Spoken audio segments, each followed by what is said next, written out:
की पढ़ाई पर विचार करना चाहिए, जिसका जो है काम जिम्मेदार होना चाहिए, जिसका जो है काम जिम्मेदार होना चाहिए।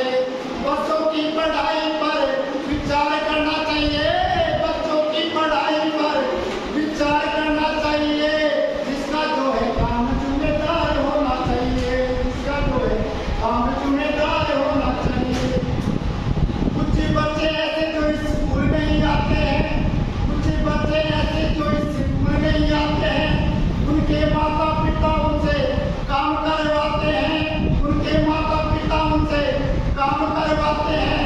ऐसे अभिभावकों से बात करनी चाहिए, ऐसे अभिभावकों से बात करनी चाहिए, जिसका जो है काम जिम्मेदार होना चाहिए। कुछ बच्चे ऐसे जो स्कूल रोज आते हैं, कुछ बच्चे ऐसे जो स्कूल रोज आते हैं, लंच में ही खाना खा के घर को लौट जाते हैं, लंच में ही खाना खा के घर को लौट जाते हैं। ऐसे बच्चों से भी हमें बात करनी चाहिए, जिसका जो है काम जिम्मेदार होना चाहिए, जिसका जो है काम जिम्मेदार होना चाहिए।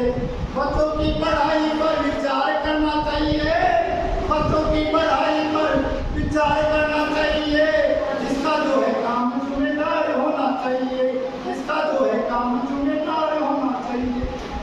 कुछ बच्चे ऐसे जो रोज स्कूल आते हैं, कुछ बच्चे ऐसे जो स्कूल रोज आते हैं, बिना पढ़े लिखे सीधे घर को लौट जाते हैं, बिना पढ़े लिखे सीधे घर को लौट जाते हैं।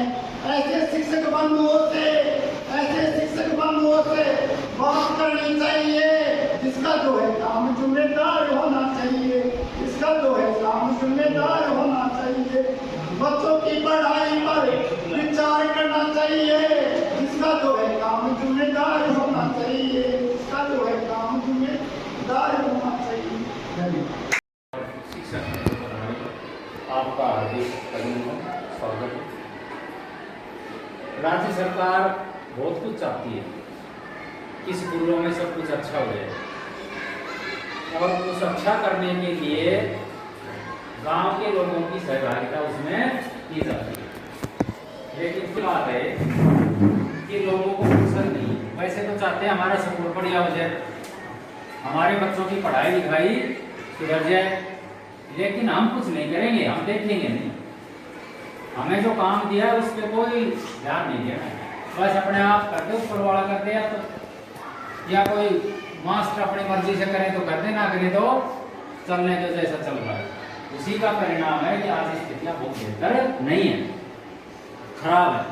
सरकारी स्कूलों की स्थितियां बहुत ही दयनीय है, और उसका सबसे बड़ा श्रेय किसी को जाता है तो गांव वासियों को, क्योंकि गांव के लोगों को फुर्सत नहीं कि मेरे गांव में स्कूल है कि नहीं, चल रहा है कि नहीं चल रहा है, कौन क्या कर रहा है, कौन कब आ रहा है, कब जा रहा है, बच्चों की हालत क्या है, उनको कुछ ज्ञान भी है, दे रहे हैं या नहीं दे रहे हैं। ये इसी के लिए तो बनाया है, ये SDMC SMC क्यों बनाई है? इसको देखने के लिए बनाई है। SMC एलिमेंट्री एजुकेशन की 1 से 8 तक जो स्कूल चलते हैं उनमें SMC बनाई गई, उसमें 16 मेंबर होते हैं। कितने होते हैं?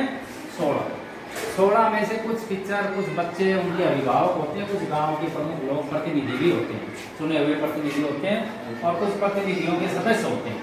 ऐसे SDMC है, उसमें 23 मेंबर है, जैसे स्कूल में SDMC है। इधर वो अपना सीनियर है ना, दूसरा लेडी, उसके अंदर भी SDMC है, सीनियर स्कूलों में SDMC होती है, उसमें सदस्य ज्यादा होते हैं। सदस्यों का काम क्या